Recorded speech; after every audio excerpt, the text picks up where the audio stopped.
Confirm करना है ना? फाइन, ठीक है। देखिए क्वेश्चन 1 देखिए क्या बोल रही है, पहले डिस्कस करा रहा हूं मैं, फिर इसको एक करके सॉल्व भी करेंगे। Mister Vishesh is running a small sugar mill and also is having an agricultural farm of his own, ठीक है। तो मिस्टर विशेष का क्या सीन है, एक छोटा सा शुगर मिल चलाता है और शुगर मिल के साथ साथ उसका एक एग्रीकल्चर फार्म भी है, ठीक है। नाउ जहां पर वो क्या करता है, he grows sugar cane and the same is sent to his sugar mill, मतलब वो खुद शुगर केन बनाता है और उसी शुगर केन को अपनी मिल में ले जाता है, मिल में उसको क्रशिंग करता है, उसका जूस निकालता है, देन उसको शुगर बना के बेच देता है। Then from the following particulars find out mister Vishesh agricultural income and non agricultural income. अब नीचे दी गई जानकारी के हिसाब से आपको क्या करना है, आपको उसका एग्रीकल्चर इनकम अलग से निकालना है एंड नॉन एग्रीकल्चर इनकम अलग से निकालना है।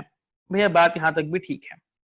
आगे कहता है कि भैया टोटल शुगर कैन क्रश्ड इन मिल 10,200 टन्स, उसकी मिल में पिछले प्रीवियस ईयर में टोटल कितना शुगर कैन क्रश्ड हुआ है, 10,200 टन। अब ये 10,200 टन कैसा हुआ होगा, इसमें से कुछ उसका खुद का होगा और कुछ वो मार्केट से खरीदा होगा, ठीक है। आगे देखिए, sugar cane produced in own agricultural farm and supplied to own mill 600 ton. तो इस 10,200 में से 600 टन उसका खुद का है एंड बाकी 9,600 टन उसने क्या किया, मार्केट से परचेज किया है, ठीक है, बहुत अच्छी बात है। नीचे दिया गया डिटेल देखो, पहले उसने 2,000 खरीदा, फिर 4 6, then 3 9 and then 600, total 9,600 ton उसने मार्केट से खरीदा, ठीक है। कितने कितने में खरीदा, फर्स्ट टाइम जो खरीदा 2,000 टन 1,200 रुपया पर टन के हिसाब से खरीदा, दूसरा 4,000 टन 1,250 रुपया पर टन के हिसाब से खरीदा है, उसके बाद 1,500 टन करके 2 बार खरीदा, लेकिन रेट दोनों में अलग अलग था। First time it was 1260 and there after it is 1280 and last में जो 600 टन उसने खरीदा वो खरीदा 1,300 रुपए पर टन, ठीक है। आगे बोल रही है expenses incurred on the agricultural farm during the year are rupees 5,60,000। Agriculture farm पे उसका जो खर्चा हुआ वो कितने का हुआ, 5,60,000 रुपए का, और which has been debited to P&L account of the sugar mill, और उसने क्या कर दिया, वो सारा का सारा अपना शुगर मिल के जो P&L बना है उसका डेबिट साइड में दिखा दिया है।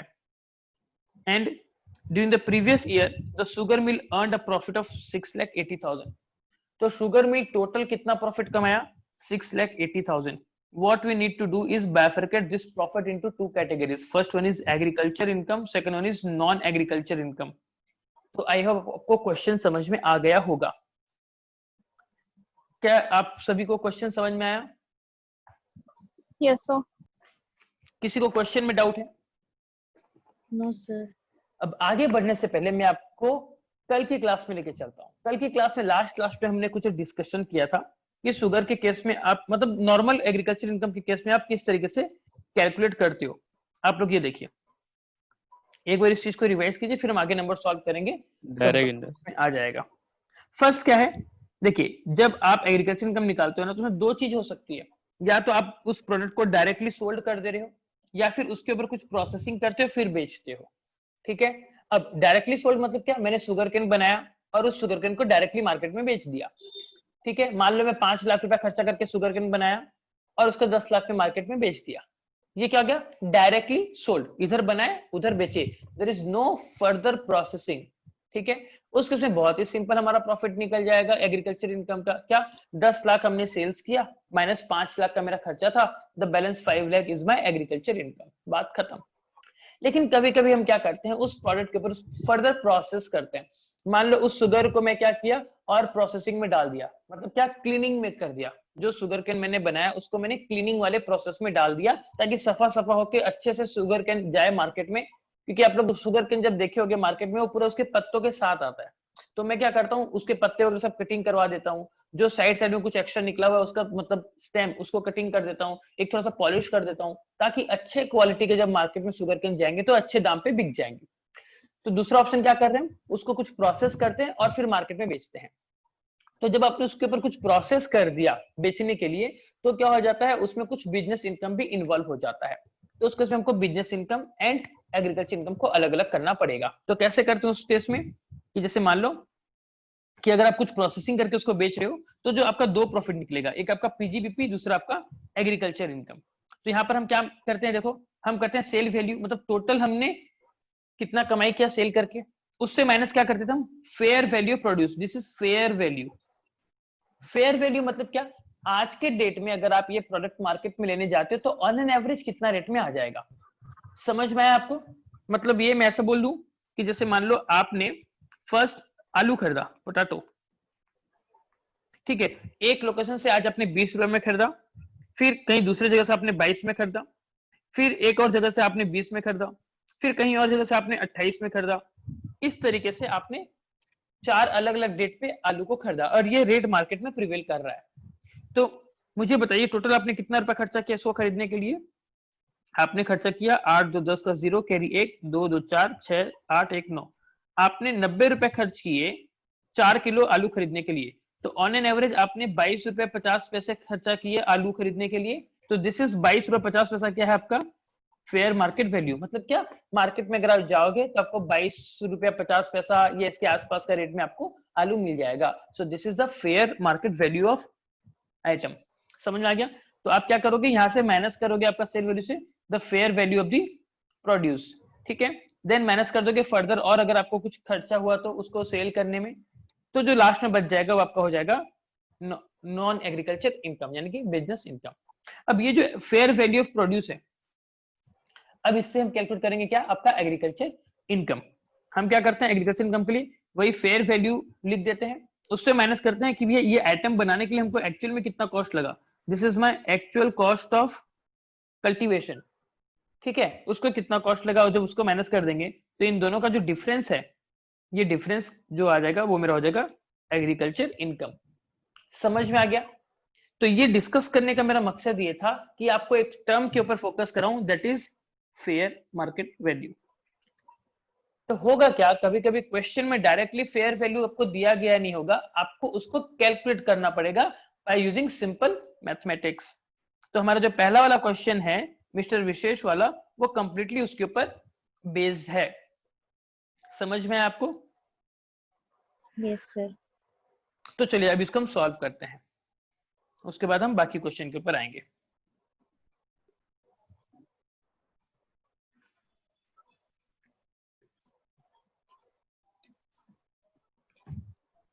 थोड़ा सा इसको छोटा करता हूं मैं। हम करेंगे solution.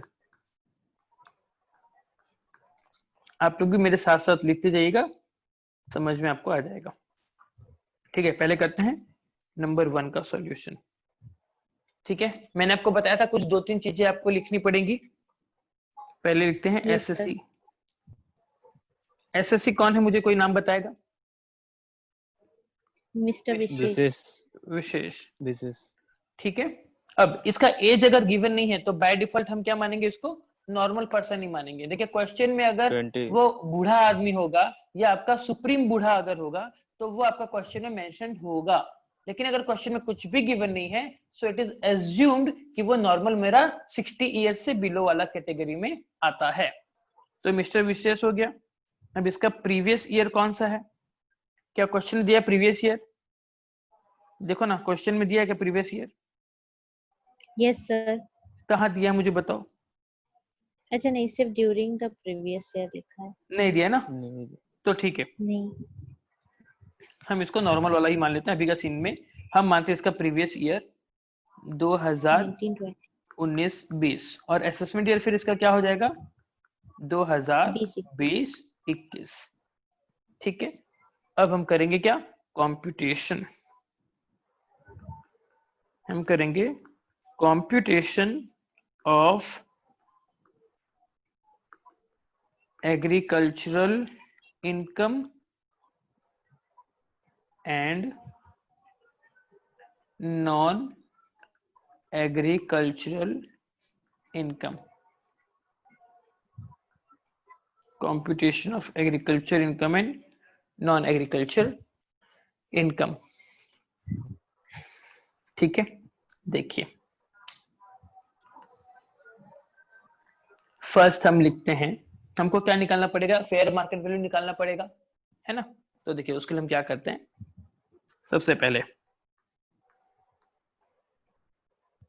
Average market price of sugar cane, average market price of sugar cane. आपको याद है 4-5 अलग अलग केसेस दिया गया था, 1200 टन 1400 टन आप अलग अलग रेट में खरीद रहे थे, उस रेट को यूज करके हम क्या निकालेंगे, average market price of sugar cane purchased from the market, ये चीज हम कैलकुलेट करेंगे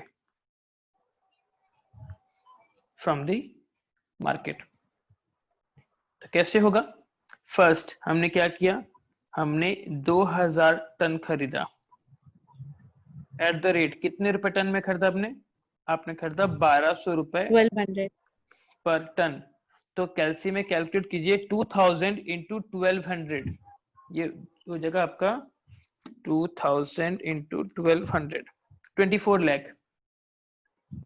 जो लोग भी क्लास कर रहे हैं आपसे एक रिक्वेस्ट है कि प्लीज आप लोग अपने साथ कैलकुलेटर साथ में रखें, और जब जब मैं आपको बोलूं कुछ कैलकुलेट करने के लिए तो आप अपना कैलकुलेटर में प्लीज उस कैलकुलेशन को कीजिएगा, सिर्फ स्क्रीन को देख के कॉपी पेस्ट मत कीजिए वरना आपको कुछ समझ में नहीं आएगा। ये हो जाएगा हमारा 24 लाख। उसके बाद हमने क्या कितना खरीदा था, हमने खरीदा था 4000 टन 1250 रुपए करके, 4000 टन कितने रुपए करके खरीदा था, 1250 रुपया पर टन करके खरीदा था। तो ये हो जाएगा मेरा 4000 इंटू 50 लाख 50 लाख रुपए, 50 लाख रुपए। फिर हमने कितना खरीदा था, फिर हमने खरीदा था 1500 टन, 1500 टन खरीदा था हमने, और वैल्यू थी कुछ कितना 1260, 1260 रुपए पर टन का। तो 1500 इंटू 18,90,000 18,90,000, 18,90,000। देन फिर से हमने 1500 टन खरीदा था, 1500 टन कितना रुपए करके 1280 पर टन। तो 1500 इंटू 19,20,000 19,20,000। और कुछ खरीदा था क्या, हाँ एक 600 हाँ सर यूनिट भी खरीदा था, 600 टन 600 टन भी हमने खरीदा था। कितने में खरीदा था, 7 1300 रुपए, 1300 1300 7,80,000 पर टन। कर लेते हैं फिर से 600 इंटू 1300, 780 7,80,000 रुपए। तो ये हो गया मेरा उतना रुपए जितना मैंने मार्केट से खरीदा। अगर करते हैं कैलकुलेट, 11 लाख नहीं 1 करोड़ हाँ 19 उतना ही आएगा सर 1,19,90,000 1,19,90,000 रुपए।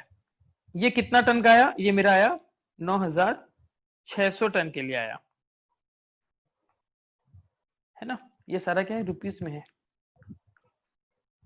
ठीक है। तो अगर मैं एवरेज मार्केट प्राइस या फेयर मार्केट वैल्यू निकालूं तो क्या हो जाएगा, एवरेज मार्केट प्राइस कितना हो जाएगा, 1,19,90,000 डिवाइडेड बाय 9,600 टन्स, ये रुपीस में है ये टन में, सो वी विल गेट कितना हो जाएगा डिवाइडेड बाय 9600, ये आ जाएगा 1248.958333, ऐसा कुछ आ रहा है ना। ये हमारा आ रहा है रुपीज 1248.958, ऐसा कुछ आ रहा है। तो एक काम करते हैं, इसको अपने नियरेस्ट रुपीज में राउंड ऑफ कर देते हैं, तो ये हो जाएगा मेरा 1249 rupees per ton on an average. समझ में आ गया, यस सर यहां तक किसी को कोई डाउट है तो प्लीज पूछिए, किसी को कुछ डाउट है तो प्लीज पूछिए,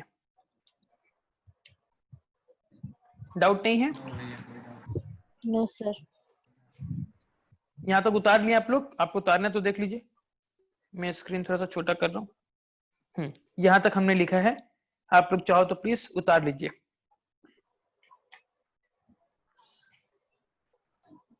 हो गया, आगे बढ़ूं मैं? Yes, sir. ओके, अब आगे देखिए। अब आगे मेरे को क्या करना है, जो 600 टन मैंने अपना खुद का फार्म पे बनाया था ना, उसका हिसाब किताब निकाल लेंगे। तो अभी आप लिखिए नेक्स्ट, एक लाइन का गैप छोड़ दीजिए और लिखिए फिर market price of sugar cane produced, market price of sugar cane produced in own farm, in own farm. Market price निकालने बोल दिया, हमने कितना टन बनाया था, 600 टन, और एवरेज प्राइस क्या निकल के आ गया, 1249, ये वाला है ना, 1249। तो इसको सॉल्व कीजिए, 1249 इंटू 600, ये आ जाएगा करीबन कुछ 749400, 400. 749400, ये आ गया।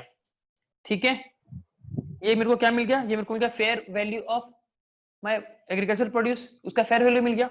अब इससे मैं लेस क्या करूंगा, मेरा एक्चुअल कॉस्ट ऑफ कल्टीवेशन है कि नहीं, इससे लेस करूंगा मैं actual cost, actual cost incurred. 600 ton कैसे आया? क्वेश्चन में गिवन है, ये देखिए आपका क्वेश्चन में यहाँ पर गिवन है, ये वाला ओन मिल में आपने 600 टन क्रश किया था, तो ये 600 टन का मुझे निकालना है। ठीक है, और ये 600 टन के लिए मेरा खर्चा कितना आया था, यहाँ पर देखिए 5,60,000। ठीक है, अब आगे देखिए 1,89,400 आएगा। एक्चुअल कॉस्ट इनकर्ड कितना था मेरा, 5,60,000, तो इसको माइनस कर दूंगा मैं, 5,60,000 माइनस कर दिया, तो बैलेंस मेरा कितना निकलेगा, जो भी निकलेगा वो हो जाएगा मेरा 1,89,400. नेट एग्रीकल्चरल इनकम, ये हो गया 1,89,400। क्या आपको यहां तक बात समझ में आई? Yes, sir. अब मैंने टोटल प्रॉफिट कितना बुक कर लिया मेरे प्रॉफिट लॉस में, आपको क्वेश्चन में याद है, 6,80,000 6,80,000. है ना। तो इस 6,80,000 में एग्रीकल्चर इनकम मेरे को मिल गया कितना, 1,89,400। Yes, जो sir. बैलेंस पार्ट रहेगा वो क्या हो जाएगा मेरा, non agriculture income, as simple as that. तो लिखिए इसके बाद यहाँ पर लिखिए 4,90,600. हाँ ऐसे कुछ निकलेगा। लिखिए एक लाइन का गैप छोड़ के लिखिए, profit of sugar mill, profit of sugar mill as per P&L। मेरे P&L में मैंने कितना प्रॉफिट दिखाया हुआ है, 6,80,000 रुपए, जिसमें से हम क्या कर देंगे, लेस कर देंगे। क्या लेस करेंगे, agricultural income, agricultural income computed as above, computed as above. कितना कंप्यूट किया हमने, 1,89,400। इसको ब्रैकेट में दिखा देंगे क्योंकि माइनस कर रहे हैं। जो नेट निकलेगा वो मेरा क्या हो जाएगा, वो हो जाएगा मेरा non agricultural income, non 4,90,600. Agricultural income, या फिर इसको हम क्या बोल सकते हैं, इसको हम बिजनेस इनकम भी बोल सकते हैं। बिजनेस इनकम कितना हो जाएगा, ये हो जाएगा मेरा 4,90,600 रुपए। ठीक है, एक नोट दे दीजिए, नोट दे दीजिए, agriculture income is exempt, agriculture income is exempt under section 10 subsection 1 Subsection 1. but net agricultural income is taken into account, is taken into account for rate purpose। ठीक है, तो यहां पर चलिए इसका इस क्वेश्चन को थोड़ा सा और एक्सटेंड करते हैं, ठीक है, इस क्वेश्चन को थोड़ा सा हम और एक्सटेंड करते हैं। लिखिए क्वेश्चन, लिखिए इसी का question, calculate the tax liability of mister Vishesh. हमको निकालना है टैक्स लायबिलिटी मिस्टर विशेष का, ठीक है। तो पहला हमारा स्टेप वन क्या था, टैक्स ऑन कौन सा इनकम के ऊपर, agri income plus non agri income.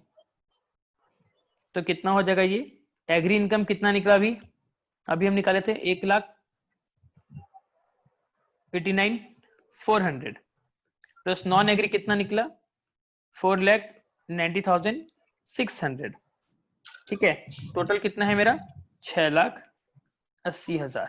तो इस 6,80,000 के ऊपर मेरे को क्या निकालना है, टैक्स निकालना है। तो टैक्स इज इक्वल्स टू, ये कितना हो गया 5 लाख से 10 लाख का इनकम ग्रुप में आ गया, तो टैक्स क्या हो जाएगा 12,500 प्लस 6,80,000 माइनस 5 लाख, इसके ऊपर 20%। तो ये हो जाएगा मेरा 6,80,000 माइनस 5 लाख, ये हो गया 1,80,000 इंटू 20%, 36,000 प्लस 12,500, तो ये हो गया मेरा 40। अच्छा इसको मैं साइड में लिखता हूँ, ये हो जाएगा मेरा 48,500। ये मेरा हो गया क्या, टैक्स वन 48,500, ठीक है। अब निकालते हैं हम स्टेप टू। स्टेप टू क्या था, tax on agri income plus basic exemption limit. तो ये क्या हो जाएगा, ये हो जाएगा 1,89,400 प्लस 2,50,000। तो आवर वैल्यू कितना देगा 1,89,400 plus 2,50,000, 439,400। So tax is equals to 439,400 minus 2.5 lakh तक एग्जाम था, जो आया उसका 5%। 5% कैसे हुआ, क्योंकि ये 2.5 लाख से 5 लाख वाले कैटेगरी में है, माइनस 2.5 लाख, तो ये हो गया 1,89,400 इंटू 5%, तो ये हो गया टैक्स 9,470। टैक्स टू आ गया 9,470। क्या आपको यहां तक समझ में आया? Yes, sir. Okay, now step three. Step three में क्या करेंगे, टैक्स लायबिलिटी कैसे आ जाएगा, tax one minus tax two. Tax one कितना है 48,500, तो लिखिए 48,500 48,500 माइनस 9,470, 48,500 माइनस 9,470, ये हो जाएगा 39,030। 30. इसमें क्या करेंगे हम, एड 4%। अच्छा रिबेट मिलेगा क्या, रिबेट नहीं मिलेगा, क्यों नहीं मिलेगा, क्योंकि इसकी टोटल इनकम कितनी है 6,80,000, 5 लाख से ज्यादा है. 5 लाख से ज्यादा तो नहीं मिलेगा। सिर्फ 4% हेल्थ एजुकेशन से ऐड कर देंगे इंटू 4%, ये हो जाएगा 1,561.2। तो टोटल कितना हो गया 4,0591.20। नाउ ये मेरा क्या टैक्स हो गया ना, तो सेक्शन 288B के हिसाब से क्या कर देंगे, राउंडिंग ऑफ। Rounding off. तो नियरेस्ट 10 क्या हो जाएगा बताओ मेरे को, 4,0590। 590. हाँ. तो ये मेरा हो गया total tax liability of mister विशेष।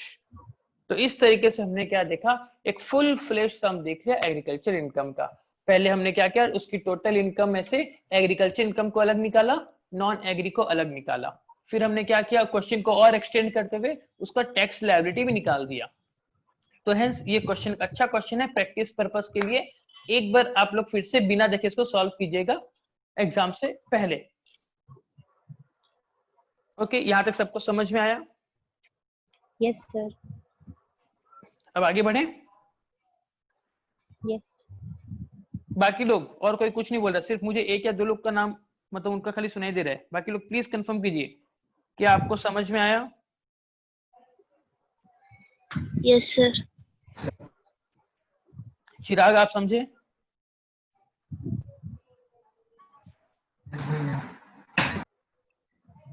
शताक्षी, शताक्षी, वो लड़की गायब हो गई है। खैर, तो चलिए लेते हैं छोटा सा ब्रेक। ब्रेक के बाद फिर से मिलते हैं और करेंगे बाकी के 2 नंबर जो कल आपको होमवर्क दिया गया था।